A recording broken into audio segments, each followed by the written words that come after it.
8:15 de la mañana y seguimos aquí en Panamá en directo. Ya está nuestro siguiente. Carmen Batista, que se escucha muy bajo. Bajo, dice Carmen Batista en YouTube. Ay, señora Carmen. ¿Pero será ella o Carmen. será Foncho? Es que yo creo que es un... creo que de ambos lados, no sé, porque puede que... Por lo menos yo soy sorda. ¿Usted es sorda? Entonces, medio sorda. Mire. Yo sí medio sorda. Eso ya es herencia. ¿De su mamá o de su papá? De mi papá. Ah. De mi papá. ¿No será de Pargo? No, de mi papá. Él todo el día anda, él no oye. Y según él tiene los oídos en perfectas condiciones. Pero bueno, ya está aquí nuestro siguiente invitado. Ya le subimos el volumen acá en la cabina para que ¿A la él? señora Carmen... ¿Ah? ¿A él o a la cabina? A la cabina aquí, Ah. para que la señora Carmen pueda oírnos mejor. Ya está aquí ¿Y conectado. ahora por Ya qué está vamos a ver conectado. Netflix? ¿No? ¿Usted ve Netflix? No, pero ahí Ahí lo el televisor tiene. se quiere entrar a Netflix. Es un botón que se tocó acá, pero usted como que no quiere iniciar en la No, entrevista. porque es que va a venir a joderme aquí, entonces. Según él, nuestro invitado nos va a bajar El el invitado rating. de Flor de No, hoy. pero mi invitado, profe, que ya usted le restó 15 minutos, Sí, yo de maldad. creo que Todo La porque es él. Yo creo Todo que- porque es Mismo él. entró Y diciendo la que esa entrevista estaba muy conspiración. buena. sí está porque muy es buena, él. pero lo que él nos va a contar también va a estar muy bueno y va a captar de seguro la atención de nuestros Para mí oyentes. iba a disparar el rating a esta hora. ¿Está con nosotros? ¿Ya lo presentaron? No, No. todavía No, que van a presentar. No. Manolo Álvarez Cedeño, periodista de profesión, amante de la historia, le gusta contarla, narrarla. Filósofo. Y está por aquí precisamente Mm. para hablarnos de historia, Sí, de la Cruzada Civilista, De la que Cruzada recién Civilista. cumplió 37 años de creación. todo un mundo. Manolo, De tú tiempo. estuviste allí. Depende. Cuéntanos. No me hagas hablar. Pero Edwin. lo trajo para contradecirlo o para que hable. Que tú, yo estaba viendo una foto, yo siempre hablo de esa foto, de una manifestación en la Vía España, al lado del Super Rey, Ajá. donde sale don Ricardo Arias, mi respeto a su memoria histórica, don Ricardo Arias Calderón, así ensacado en una manifestación multitudinaria cubriendo porque la juventud del Partido Demócrata Cristiano fue muy militante, en verdad que sí, en esa época.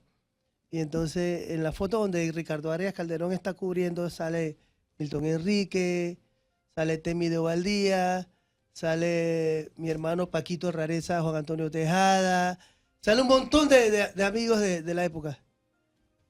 ¿Y el señor? No aparece. No. No, Yo pensé que lo iba a nombrar. no, porque está Estaba huyendo. oyendo. Este apenas veía a los dos a una distancia de 7 kilómetros. Ajá. Mentira. No, él sabe. no Ese me- que está ahí, él no ¿sabe me- por salvar a por él no salvar me- a quién? Él no me deja Por mentir. llamar a la prensa para decir que se estaban llevando preso, ¿sabe a quién? A Ricardo Lavieri. Ay, no me hagas echar ese cuento. Lavieri se metió en la cabina de teléfono público frente al antiguo Zara Fashion a llamar a la prensa, en esa época no había celular ni nada que se parezca, para decir que habían llegado los Doberman. Y se lo llevaron para la modelo, Fred. Y yo que La tenía modelo. como jefe de circulación radiocomunicador con la prensa, los policías cruzan a llevarse a Lavieri y lo sacan de la caseta telefónica y se lo llevan preso. Y yo empiezo a decir, se están llevando a Lavieri preso en estos momentos. Y se lo llevaron para la modelo, ¿no? Para la modelo, mi respeto para alguien. Y cuando yo estoy ya hablando por radio, diciendo que se están llevando un tipo, un oficial, me imagino, en la esquina del Hotel Continental, dice, agarren a ese que está allá. No, así no dijo. Y dije, ¿a mí? Tuvo que haber dicho, agarren ese huevón. ¿A mí? Ah, Y sí, hizo porque así, a ese mí. es el lenguaje. A ese. Esos son sus términos. Y Sí. yo me fui a correr. Al lado del supermercado del Rey había una casa, que era una pensión de la familia Villalas García. Mi brother de toda la vida, que ya falleció hace poco. Y yo me refugié ahí, pues, donde Mercedita Villalas. Sí. Y ahí me escondieron en el último cuarto del fondo. Al lado Abajo de la Morrison. cama. Ah, total. Al lado era Morrison, justamente al lado era Morrison. Después el Rey les compró la propiedad y se ampliaron. Justo al lado era Morrison. Así que mientras esa foto pasaba, yo no estaba ni cerca. Pero él tiene una versión trucha de lo ocurrido ese día. Un invitado que trae ya lo contradice antes que hable. Sí, pero fíjate, Es que- yo quiero agradecer públicamente, porque la verdad sea dicha, a un amigo que se levantaba a las 9, 10, 11, 12 de la noche, así medio somnoliento, dormido, y llegaba hasta la cárcel Modelo a liberar a los compañeros cuando estaban detenidos. En el caso de Alcides Rodríguez, fotógrafo, la mayoría de las fotos que salen son de Alcides Rodríguez, Aurelio Jiménez y de Camilo Gibson. Y entonces este señor, ustedes lo conocen, es amigo de ustedes, se llama Rubén Arosemena Valdés. Era militante del PS y entonces él de forma militante y gratuita siempre... Junto con Alvin Widen. Sí, con Alvin Con Widen. Alvin Widen, No voy a contar lo de este muchacho. Bueno, la Cruzada Civilista Nacional, Edwin Cabrera, surge como un punto de quiebre a la crisis política que enfrentaba el régimen a partir del asesinato, a partir de las elecciones de 1984, que le gana Nicolás Ardito Barletta a la alianza de oposición que también lideraba Arnulfo Arias Madrid, ¿no? 1.713 votos. Y que se dice que hubo un gran fraude en la región indígena de Chiriquí. Yo sé que al señor Barletta no le gusta que se hable de esos 1.700. Él dice que tiene las actas donde ganó limpiamente. Luego de eso viene el asesinato de Hugo Espadafora, el horrendo asesinato, algo... lo decapitan según las pruebas forenses que se pudieron rescatar. Lo decapitan estando vivo. ¿Y cómo se sabe que estaba vivo? Porque el lugar donde fue decapitado tenía sangre, que tenía sangre de digamos, chispazos, ¿no? Ujú. Cuando le cortan la cabeza que mancharon la pared. Y Nicolás, la cabeza al día de hoy nada. No nada, yo apareció. estaba pensando en eso. Dice que la tiraron al río Chiriquí Igual que el Viejo. padre Héctor No se sabe, Gallego Dios nunca mío. apareció. Y el padre de Hugo Espadafora, un dirigente social importantísimo de Chitré, pienso que muere de tristeza. Nicolás Ardito Barletta estaba en una sesión, en una reunión en Washington, creo que era de la ONU, y ordena la creación de una comisión especial que investigara el asesinato de Hugo Espadafora, y esa fue la sentencia para el porque derrocaron a Nicolás Ardito Barletta. Fue tanta la presión, existía un grupo paramilitar, creo que la otra vez hablé de eso aquí, que se llamaba la Fuerza 8, F8, Fuerza Octava, que lideraba Silverio Brown, un ampón de muy alto vuelo ligado al general Manuel Antonio Noriega. Y cuando vienen de retorno en el avión en que venía Nicolás Ardito Barletta y su comitiva de retorno a Panamá, adentro en el avión alguien había marcado la sigla F8. ¿Ustedes se imaginan el terror de esta gente cuando venía en pleno vuelo? Y F8 fue la misma sigla que un par de años antes a uno de los gestores de lo que fue el antecedente de la cruzada civilista, que era Cocina, Edwin. Coordinadora Civilista Nacional. El doctor Mauro Zúñiga lo secuestran, lo meten yendo para Chiriquí. No, estando en el restaurante Cuobales en Veraguas, lo secuestran, tratan de llevarlo para Chiriquí. Allí hubo un desencuentro entre el jefe policial de Chiriquí y el de Veragua. Cuando el jefe policial de Chiriquí se entera que llevan el paquete para allá, dice, no, yo no quiero eso aquí, yo no quiero ese problema. Y agarra al doctor Mauro Zúñiga, que era tan blanco como es el Leonardo Greenspan, tan caucásico, y lo tiran en una cuneta y le marcan en su piel el F8. Aquí han pasado situaciones horrendas, horrorosas. Surge la cruzada civilista a raíz de las declaraciones del coronel Roberto Díaz Herrera, que pasaron a retiro. Lo jubilaron, siendo el intelectual del Estado Mayor en aquella época, ¿no? El que se reunía con periodistas, que se reunía con escritores, que se reunía con la prensa internacional. Lo pasan a retiro. Esto provoca el disgusto del coronel Roberto Díaz Herrera. Y el 7 de junio, yo no sé si fue domingo o sábado, lo cierto que es que en el diario de la prensa los reporteros nos dividíamos, un grupo trabajaba un fin de semana y el otro fin de semana.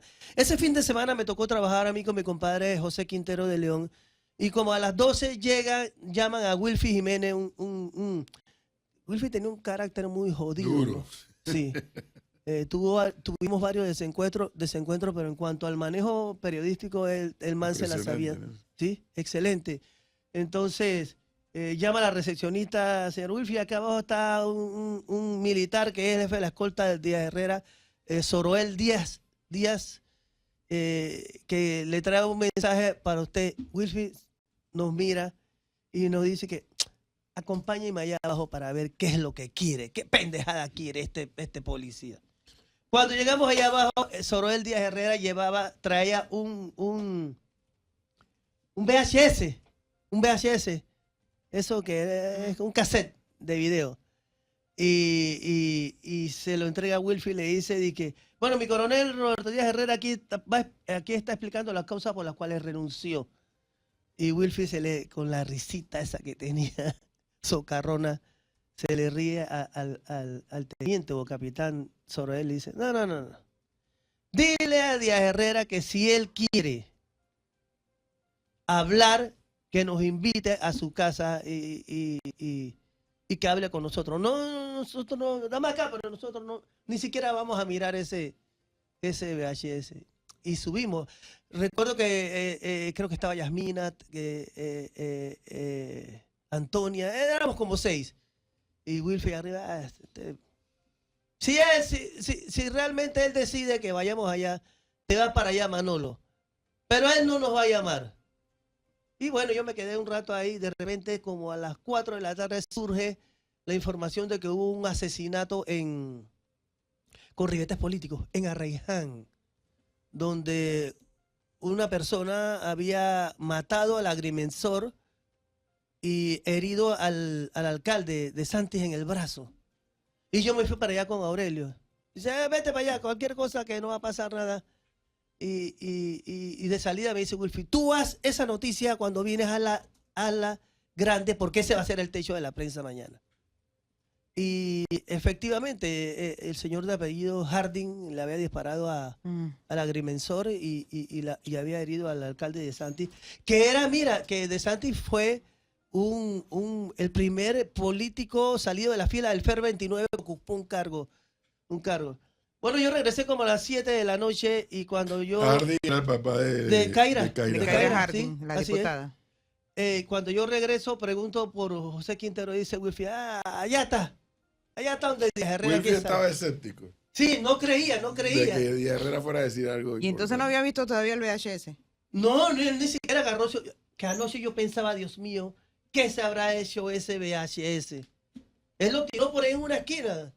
O sea, ese VHS, que es un documento histórico, No se sabe perdió. dónde está. No se sabe dónde está, porque Wilfie no le dio la importancia. No había, como lo explicaba Edwin Cabrera, no había celulares.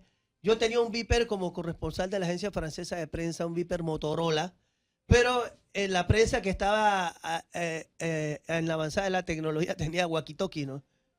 Y entonces Wilfie los monitoreaba cada rato y ellos le pasaban la información y se percató que allí había algo importante, importantísimo, en las declaraciones de Díaz Herrera. ¿Qué dijo Díaz Herrera? Lo que todo el mundo sabía, lo que todo el mundo comentaba en Panamá. Díaz Herrera dijo, Noriega mandó a matar Para afuera. a Hugo Espadafora. Hubo fraude electoral en el 84. Ganó fue esto. Aquí en mi casa. Aquí en mi casa, dijo. Aquí en mi casa hicimos eso se llama el golf. Se Sí, llamaba Altos del Golf. Alto del Golf. Aquí en mi casa se hizo el fraude electoral. Y Wilfie lo captó enseguida. Porque si bien es cierto que todo el mundo hablaba de eso, ahora ¿quién lo estaba diciendo? El número 2 de la Fuerza de Defensa. Y dice Wilfie, hey, esto es una bomba. La prensa siempre, en aquellos tiempos, era uno de los periódicos que más tarde cerraba en Centroamérica. Ese día que ahora habrá cerrado, Plana, Muy tarde, pero muy tarde. tardísimo, 3, 4 de la Muy mañana. tarde. Entonces, mi noticia del suceso en Arraiján, que iba a ser el techo, quedó en segundo plano. Y el techo fue que la escribió José Quintero de León. gran luchador por la democracia, que también participó en darle cobertura o cubrimiento, como dicen ahora, al escándalo del Seguro Social, al escándalo de Cofina, en fin, todo eso. Cuando la prensa sale esa mañana, eso uno cuando trabajaba los fines de semana, uno compraba el periódico para ver cómo había salido. Yo cuando leí el periódico, yo sentí en mi cerebro algo así como ¡boom! Una bomba.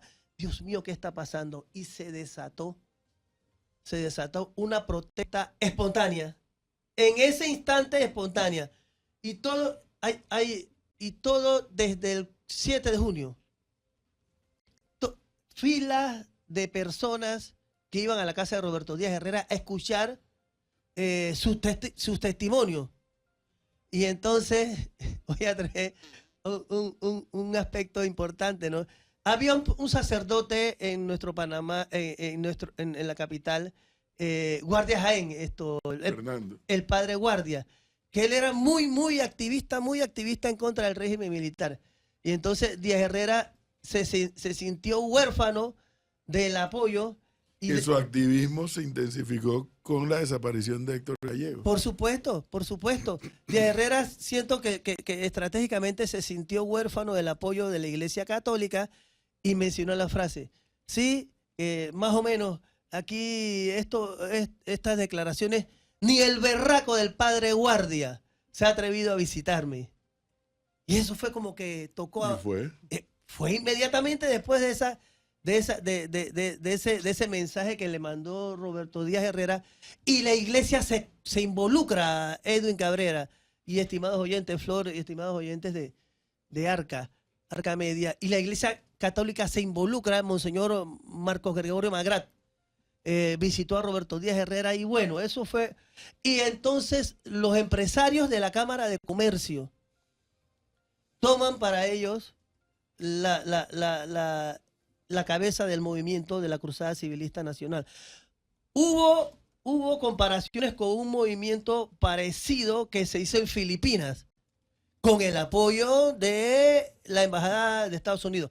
Los gringos también estuvieron metidos en esto, apoyando el movimiento contra el general Manuel Antonio Noriega. Y la Cruzada Civilista empieza. Las tres primeras cabezas visibles de la Cruzada Civilista fueron Aurelio Yayito Barría, que en ese momento era el presidente de la Cámara de Comercio, Vallarino, que era también dirigente del PS, Eduardo Vallarino, y un joven Gilbert Mayol, que tenía un carro Porsche. Bueno, estos empresarios, tú los veías en la calle militando en contra del régimen militar que gobernaba el país, y de ahí se fueron agregando, porque también fue como una dirigencia colegiada, ¿no? En su momento, José Raúl Mulino, creo, no sé si estaba por APEDE o por el CONE, por APEDE, le tocó dirigir la Cruzada Civilista, que lanzaron una serie de medidas como la desobediencia civil para ir mermando la credibilidad del régimen militar. ¿Cuál era el llamado? No paguen luz, no paguen agua, no paguen teléfono, para golpear la economía del régimen militar. ¿Por qué surge la Cruzada Civilista? Porque desde esa época, estamos hablando desde el 84 en adelante, ya se hablaba de la falta de convocatoria de los partidos políticos. Cuidado, a excepción, y yo siempre hablo, yo sé que esto no le gusta a mucha gente, a excepción de la militancia callejera, política e ideológica que mantenía el Partido Demócrata Cristiano. Y si había un problema que le afecta mucho al régimen militar, es que los andares del Partido Demócrata Cristiano no se quedaban encapsulados al territorio panameño, sino que tenían mucha resonancia a nivel internacional por los contactos que mantuvo Ricardo Arias Calderón, un personaje de una estirpe política, militante, ideológico y de mucha valentía, a la que la democracia en este país le debe le debe muchísimo. Entonces, la cruzada civilista, estos empresarios de la cruzada civilista dieron la cara, pero lo que es la militancia activa en la calle era prácticamente como silvestre, pero con una actividad tan profunda. Yo recuerdo un viernes que estábamos en el periódico y salimos a buscar, porque yo vivía en la Avenida Central, salimos a buscar bus para llegar a la casa. Salimos José Quintero de León, Zoila, Rodríguez Obanello, y no había manera. Y caminamos todo eso desde la 11 de octubre hasta el área de la Avenida Central. Eso, ustedes tienen que haber visto esas películas de la hecatombe, del fin del mundo. Bueno, eso era así. Toda la Avenida Central, o sea, Vía España, estaba incendiada, con barricadas, los semáforos rotos, la gente militando, y hubo un momento que fue tanta la actividad de protesta que la Fuerza de Defensa, los Doberman, se quedaron sin bombas lacrimógenas, perdigones, y se tuvieron que retirar de la calle. O sea, el movimiento tomó tanta potencia, tanta fuerza, tanta contundencia, que el régimen se sintió tocado, Disminuido. se sintió disminuido. Y ustedes imagínense si hubiésemos tenido las redes sociales. ¿Saben cuáles eran las redes sociales en ese momento? El fax. El fax de las empresas, porque el movimiento empresarial participó, y es una realidad histórica, participó de lleno en este movimiento, pero todo se comunicaba por fax. Por fax. La Cruzada Civilista tenía un boletincito que se llamaba El Cruzado, que con una figurita de un soldado medieval con una lanza, y eso era la forma como la gente se enteraba de los llamados a las movilizaciones. ¿Por qué? Porque no habían medios independientes y estaban hostigadísimos. Lo que evitaba que la información fluyera con mayor rapidez, pero ahí funcionó de boca a oído y a través del fax. Yo tengo un amigo Perlana, que le daba permiso a su gente para que saliera a protestar. Él tenía... El fax era la herramienta. Era la herramienta. Mira, la gente se ingenia.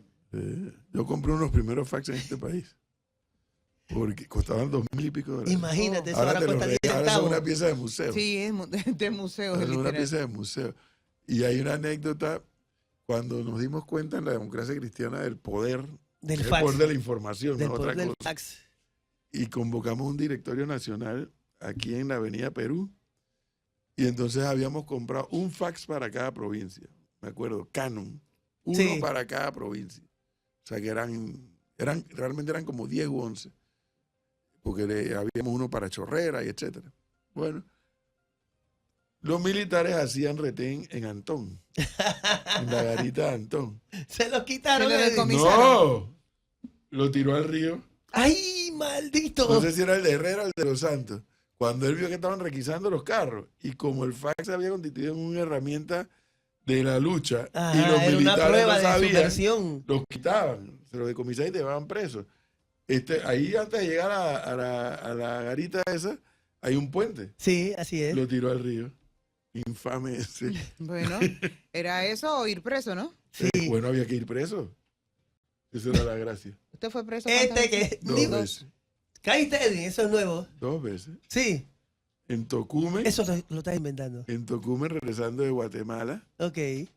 Y aquí, en estos días que me fui caminando al Banco Lo General. recordó, lo Me revivió. acordé saliendo de la casa de Iván Romero, aquí en Sí. el PH La Concha, que en esta calle bajando, donde el segundo alto que tienes que hacer, saliendo de una reunión del comité ejecutivo del partido. Esa calle, no sé ahora en la noche cómo será, pero en aquella época era muy oscura. Y cuando yo salgo del PH, de dos carros se bajan 4 tipos en cada Ahí carro. va, ese es el que sale corriendo siempre. No lo hagas más difícil, me dijo. No voy a decir el nombre porque por ahí anda. No lo hagas más difícil. Yo, pero ¿cuál es? No lo hagas más difícil y múntate. y me llevaron al G2. ¿Y cuánto tiempo estuvo detenido y cómo lo liberaron? Un ratito sí se la pasó Como gritando. 8 horas, algo así. Mm. Dice cuando me fue ¿No te golpearon con el directorio Nunca. telefónico en la verdad cabeza? que yo mentiría si digo que me pusieron un dedo encima. Me convencieron de que me iban a matar. Pero ¿Sí? hablando. Un tipo- Cara de decían? lengua. pero nunca me pusieron ni un dedo encima. Pero cuando salí, no me acuerdo quién fue que me dijo que tienes muchos amigos embajadores. Parece que cuando llegó a donde Arias Calderón, Sí, la donde noticia, Ricardo. él activó los resortes Sí, del teléfono eso y sobre todo llamó a los embajadores Le temían de lo mucho que a me eso. estaba pasando. Profe, y Les antes molestaba. de que Manolo siga con su recuento, que está muy Ajá. bueno, ¿qué era lo que le decían al oído? Entre otras cosas, para ese mismo día en la mañana, habían allanado la casa de Ana May Díaz, que después fue de Endara. Ella era PDC. Pero yo De la juventud. con que yo nunca traté, porque Ujú. para efectos de las elecciones nosotros habíamos montado una oficina aparte. Y entonces la acusaban de que había unas armas escondidas. Ellos querían que yo les hablara de las armas esas. Y yo digo, pero es que yo no sé ni de lo que me están hablando. Y entonces un tipo, que después me dijeron que murió con la invasión, un tipo feo, cara de puñete así. Te vamos a arrancar los huevos. Así. Prepárate, pues te vamos a arrancar los huevos. Pero antes de eso te voy a agarrar las orejas, te voy a sacar las uñas. Y yo dije, ¿qué podía decir? No podía decir nada, pero lo que usted quiere que yo le diga, yo no lo sé. Yo asimilé una enseñanza. Mientras menos sé, más seguro estoy. Así es, eso es Pero cierto. había mucha información de la cual yo procuraba no saber, porque no sabía cuándo me podían llevar. Entonces, bueno, me vas a matar, pero yo no te lo puedo decir, porque no lo sé. Si tú me hablas a mí de las volantes, de los mimeógrafos, de los fax, yo te sabía toda esa información, de la imprenta que me hacía el trabajo, todo. Dicho sea de paso, el día que llevaron a todo el mundo preso, yo no estaba en Panamá, el 3 de octubre. Ah, ok. Yo no estaba en El Panamá, día del yo golpe venía de militar. regreso. Sí, de Giroldi. Yo venía de regreso. La imprenta, todo, aquí quedaba aquí en el Cangrejo. Ok. La desbarataron toda y todas las oficinas, la publicitaria también, que quedaba por aquí cerca también.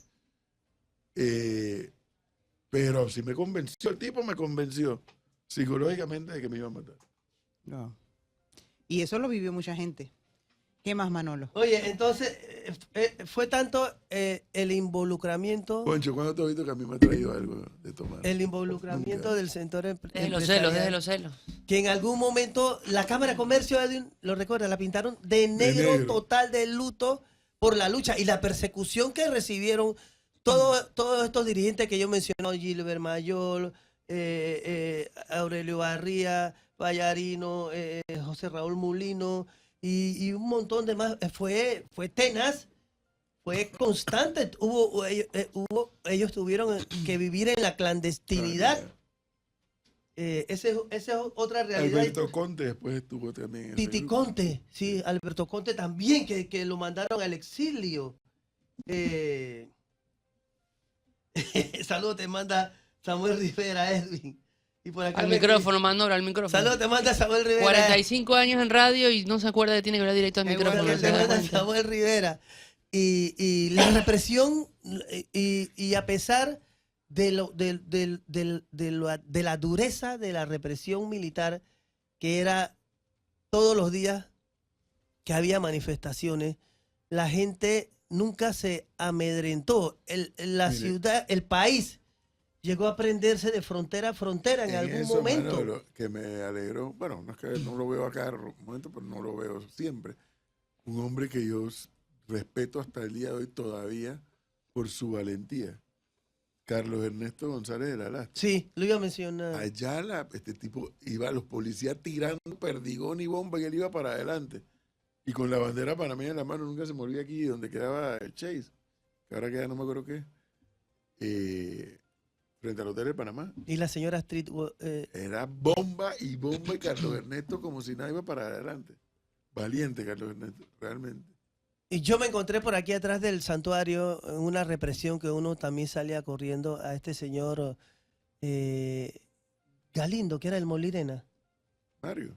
Sí, estaba en la protesta. Sí. Y yo puntualizo porque es la verdad histórica. Todo eso fue minando a partir de el fraude electoral, a partir del asesinato, a partir de la cruzada civilista. Fue minando la fortaleza, del régimen militar. Pero Manuel, antes de llegar a ese punto, que nos quedan todavía varios minutos, Ok. yo creo que sí es interesante capturar o recapturar algo. Porque obviamente son nuevas generaciones. Hay Claro. quienes dicen, y no con esto que voy a decir, estoy disminuyendo el valor.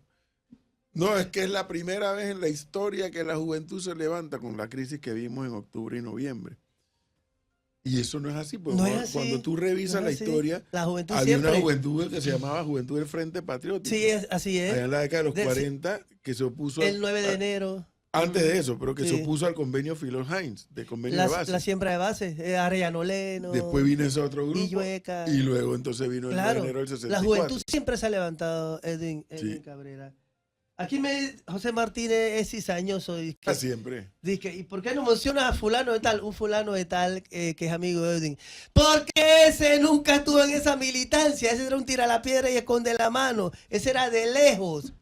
Él nunca estuvo en ese. Un empresario amigo de Edwin. No voy a preguntar aquí. No, mejor Pero- ni Yo te iba a pregunte, preguntar. ni pregunte de quién es. Ese estuvo por allá y bueno, pues ya no vamos a hablar de él.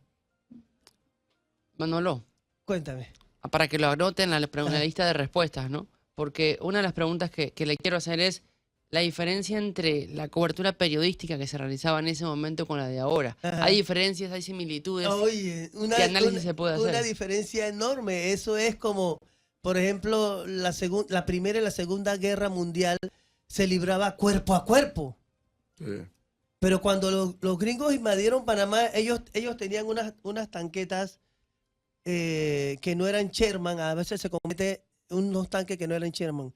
A veces se comete la pifia histórica que decir que utilizaron tanques Sherman Tanque en Panamá. Sherman aquí, ¿no? No, y eso eran de la última generación. Creo que eran... No.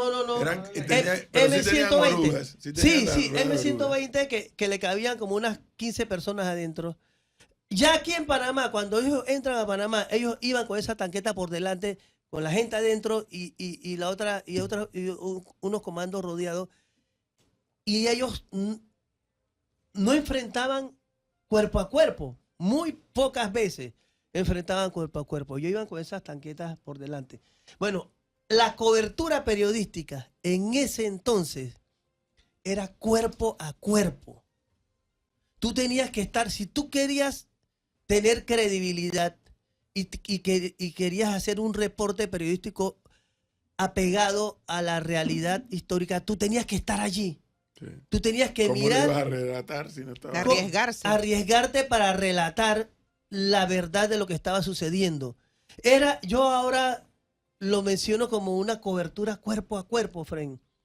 Tan cuerpo a cuerpo que constantemente los periodistas que ejercíamos la profesión desde el otro lado de la acera, en los medios que no eran afectos al gobierno, usualmente terminaban, pues a mí no me tocó, a mí me tocó fiscalía. Terminábamos o en fiscalía o arrestados. Ahora no, ahora tú te pones por acá de lejos y espera que Leonardo Greenspan, que estuvo allí en la protesta, haga un tweet y manda un video. Entonces, para tú fusilarle la información a Leonardo Oye, Greenspan. Manolo, pero si Melissa comunicarlo. quiere dar cobertura el 1 de julio desde la televisión. Sí, Y no quiere ir allá. no, las cosas allá, porque tú te das cuenta cuando llega el presidente de la República qué rostro tiene. En la televisión también lo ve. No, pero tú lo destacas estando allí. Oye, Manolo, a propósito de esa pregunta que te hizo Leonardo, aquí hay un Ajá. oyente que pregunta si las protestas del año pasado contra el tema minero se Ujú. pueden comparar con las protestas de la cruzada civilista en ese tiempo. Yo creo que no. No. Pero es que, Era- porque no era- es ni lo mismo. tampoco. Ajá.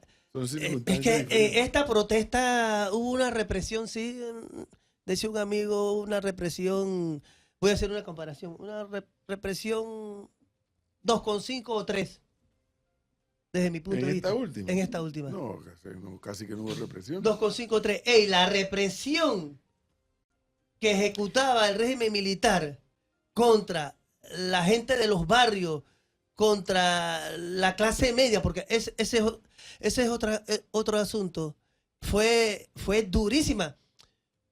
Hubo un corresponsal de la agencia F que vino de enviado especial que tituló una cuestión muy interesante, lo que te habla de cómo la clase media, la clase alta se involucró a partir de la cruzada civilista en las protestas contra el régimen militar, que ese corresponsal, creo que era apellido Cano, no recuerdo bien. Mire qué apellido que tenía, ¿no? De Santos Cano, tituló La rebelión De los Mercedes-Benz. de los Mercedes-Benz. O sea, porque te daba la tónica de un sector de la clase social que usualmente no se mete. Claro. Y estaba totalmente metida. Ahora, ellos iban Aquí en contra hubo de todos los civiles. de todos, Oye, Flor, se llevaban De presos todos a los civiles. estudiantes. Es que le iba Se a llevaban presos decir. a los estudiantes de medicina porque iban vestidos de Yo blanco. eso le iba a decir, cuando yo estaba en la escuela secundaria, Ajá. ya terminando, Hace fue cuando mucho de eso, ustedes. hace mucho de eso, la cruzada civilista o sea, se estaba creando. Cuando yo estaba en la escuela secundaria y cuando empecé la universidad por allá por el 89, cuando la invasión, recuerdo haber estado en la universidad ese 3 de octubre. Ajá. Y como se formó todo el revuelo que se formó, yo viajaba en ese entonces de Panamá a San Carlos todos los días. Yo me tenía que ir. Y entonces en la universidad estaba cercada, acorralada por la policía. ¿Y cómo salíamos? Entonces, dos valientes más que yo, igual que yo, Fue Antonio Caño. salimos de la Caño, universidad. Caño. Antonio Caño. No, Cano, O sea, que Caño. Rafa aquí me lo recuerdo, pero yo también me acordé porque le estaba haciendo memoria, entonces la gente andaba buscándolo para decirle hasta Samba Canuta. No, quién sabe qué lo Pero hubieran como hecho. la agencia F quedaba ahí en la vía argentina, y ahí entraba y salían muchos corresponsales y mucha gente, nadie sabía quién era. Yo lo conocí. Yo llegué Oye, acá, echaron del acá. país a Lucía Y Newman, ¿te entonces me acabo de acuerdas? acordar, Aquí mismo, en calle ahí- 50, ahí una está chiquitita Novi, más pequeña que Flor. de CNN, Lucía Newman, sí. Que ella primero mantuvo una buena relación con su fuente y eso no está, no está mal, ¿no?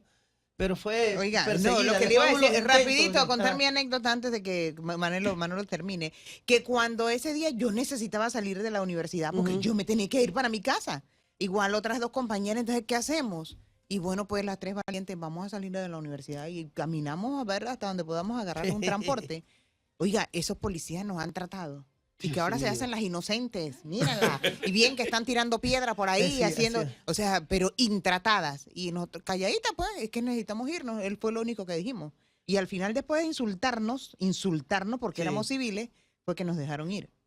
Mira, las mujeres periodistas de esa época eran unas mujeres berracas. Por ejemplo, Flor Quintero de la prensa, Lisette Carrasco de la prensa, Zoila Rodríguez Jované de la prensa. Había una chica oriunda de Bocas del Toro que después quedó que en ese tiempo no estaba en la prensa, pero estaba en KW Continente, el Kilia Santos.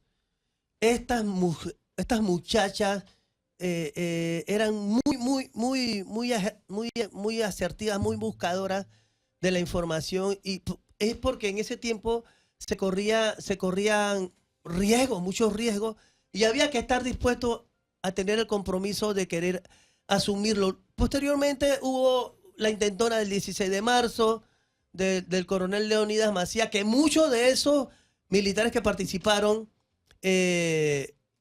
voy a utilizar la palabra penetrar, ¿no? Fueron penetrados por mira tú los tentáculos del Partido Demócrata Cristiano, ¿no? Casi todo eso, esa oficialidad, habían sido contactados por el Partido Demócrata Cristiano. No sé si tú participaste en alguna de esas cuestiones, Edwin, pero es No, la eso. pero es la realidad histórica. En Después esa vino parte, no. la intentona de Giroldi, la sangrienta intentona de Giroldi del 3 de octubre del 89. El diario Crítica saca una información de que parte de guerra, heridos tantos, detenidos tantos, muertos en combate tantos. Los 11 líderes golpistas, según la Crítica, habían muerto en combate, cuando la realidad era que un camarógrafo, Manuelito Baker, que trabajaba para CBS, los había filmado a todos cuando los pasaban del cuartel central a la cárcel modelo que estaba enfrente, con las manos arriba, que era la prueba de vida. Y fueron fusilados. Varios fueron asesinados. La masacre de Albrook. Sí, varios fueron asesinados en el cuartel central, 2 o 3, otros en Alburg, y a Giroldi lo matan les disparan, lo matan en Tinajitas, en el cuartel creo que los Tigres Fusileros de Tinajita. Y al capitán Nicasio Lorenzo Tuñón lo torturaban en la Modelo, y un día era un hombre atlético, un día lo encuentran de que guindado con su propio suéter. Pero sabemos que eso no sé.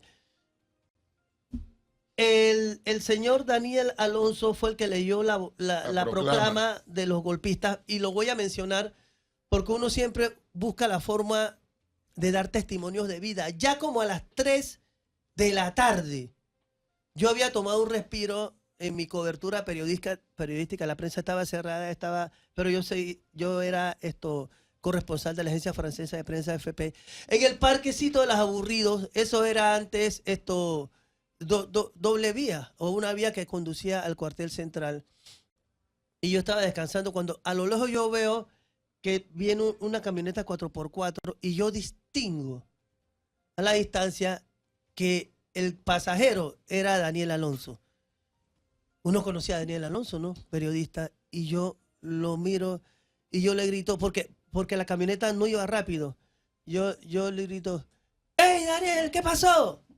Y él saca la cabeza y él me marca visualmente, me grita, tranquilo, Manolo, no pasó nada, todo está bien, fue un error.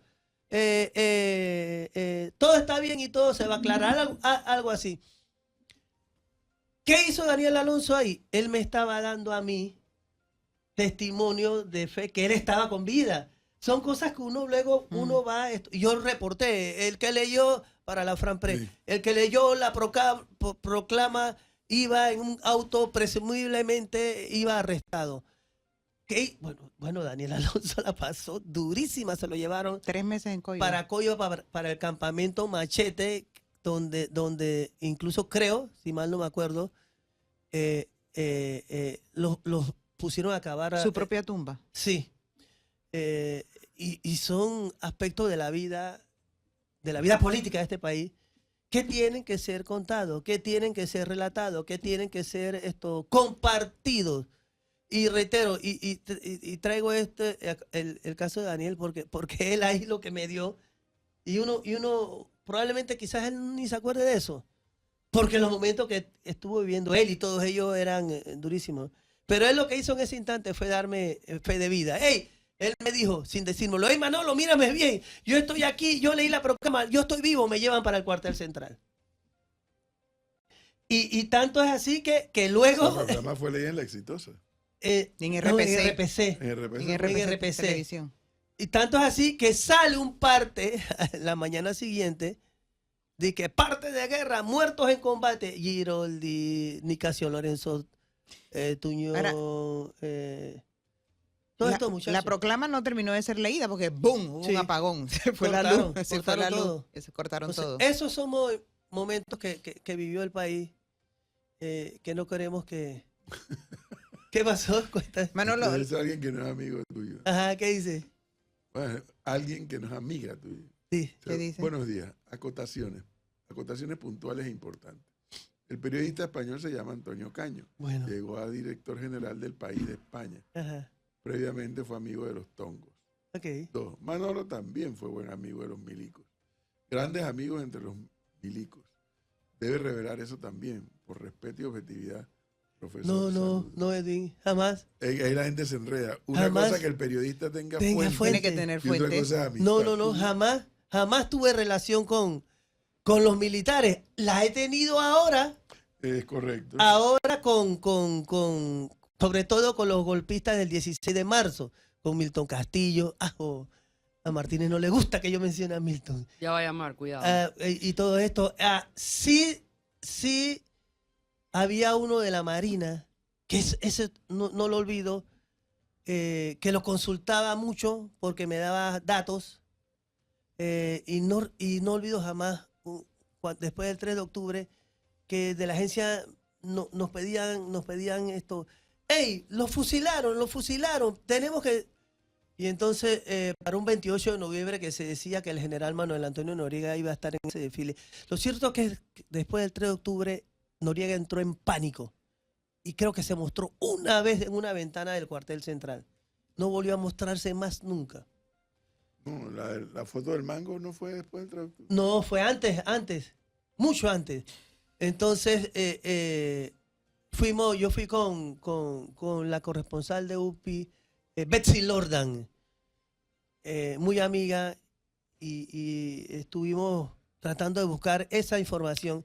Y yo abordé desde la tarima esta, que todavía la pone en el mismo lugar, al militar y bueno, y el general Noriega va a venir. Dice, no va a venir.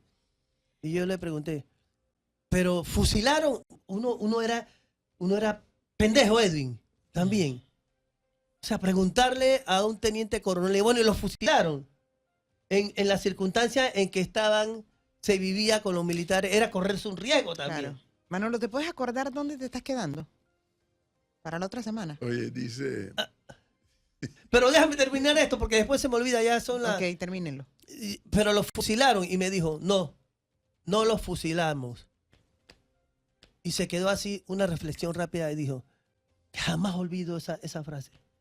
Pero el que se levanta en armas tiene una respuesta en armas. Cuando yo mandé eso a la sede para Centroamérica de la FRAMPRES, esa frase, el corresponsal subdirector me dijo, puta madre Galimani, porque ellos me decían Galimani por Endara, puta madre Galimani, él está diciéndote ahí que lo fusilaron. Claro. Mira que hoy Estaba que lo diciendo cuento sin aquí, decirlo. me erizo. Ya alborotaste a Martínez. Está ahí aquí. Nunca fui amigo de los militares en El absoluto. fiscal de la causa fue Juan Antonio Tejada. casualmente. Por supuesto, del 3 de octubre le mandaron esto es de película, Dios mío. Le mandaron un papel y le pegaron una calavera. Calavera es la palabra correcta. De esa de los huesos Sí, sí. y el cráneo. Y dije, abajo dije, era como letra Z. ¿Te acuerdas? Dije, ¿Qué decía? muerte al fiscal Tejada. Pero si se lo hubiera mandado a 20 de él. junio apareció la rebelión de los Mercedes Ok, en el periódico El País. ok. 20 de junio del 87. Pero no soy amigo. Y si hubiera sido amigo, lo digo. Lo dice. Bueno, Manolo, digo. necesito que recuerdes dónde te estás quedando en esta Ya me historia. acordé. Porque yo quiero comprometer a Manolo a que No, venga la otra déjale, semana. caray, Porque Después no, le va el profe, rating a Edwin. Pero que acá, venga ya. más temprano. No, Yo llegué temprano a las 7:30. Él fue el que no lo metió temprano. Él no quería que entrara, por eso. Manolo, de verdad que yo creo que vale la pena dedicarte una hora más de programa. No, que vamos a hacer un segmento. Bueno, Ahora pero que tú te vas. porque es que la Ajá. gente se va a quedar, ay, no se tan Dice que esta es mi patria. Con Manolo Álvarez, Edwin Cabrera, Leonardo Grispa. La señora de los 65 años. Manolo, ahora lo cuadramos para que vengas la otra semana Sí. de vuelta. Porque hay que seguir 9-3. hablando de eso. Hey, muchas gracias por invitarme. Gracias a ti. Yo sé que tuvieron que hacer un gran esfuerzo. Y gracias de Flor, parte de los oyentes que dice que encantados. que tú que hay que pusiste en contar riesgo más. tu trabajo por invitarme acá. Hasta Yo Sí, sé. pero, de- pero de como él Texas. dice, Pero entonces aquí lo que te da tu gana. sí. Desde Texas mandan saludos. Sí. Que están Sí. disfrutando, que no lo vivieron, pero que sus padres sí. Y los que lo vivieron, dice que hay que recordar la historia. Claro, por supuesto. Manolo, gracias. No, gracias a ustedes. Vamos Un a abrazo estar todos los contigo oyentes de Arca nuevamente Media. la otra semana por acá para que nos sigas contando de todo lo que pasó Ok. en esa época. Son Quieren las traerle 4 minutos. la salchichita guisada la semana que viene. Bueno, yo la voy a hacer, ve. Y la Dios voy a traer mío. acá. Pero Nueve aquí cuatro. aquí Compartir. se puede comer, Edwin. Melissa no quiere. Bueno, 9-4. muchacha de 65 años. Gracias, muchachos. ¿Quién fue ese, Edwin?